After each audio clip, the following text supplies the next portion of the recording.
If you would like to track location using Gmail account, here's how to do it. So you want to look for the app Find My Device. So you're going to go to the Play Store and search for Find My Device. And of course, we have this device here, Google Find My Device, and you're going to click on Open It.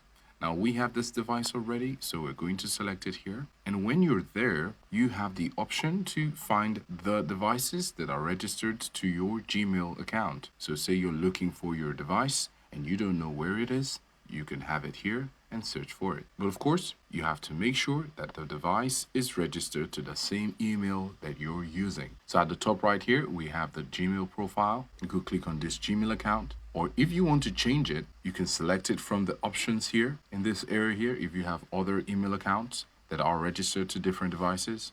And when you select it, it's going to take you to this page again. It's going to show you what devices are registered to this Gmail account. So if you're trying to track the device, say we're trying to track this one here, we're going to click on it and it's going to show you on the map where this device can be found. And you have the option to select Get Directions, as you can see down here.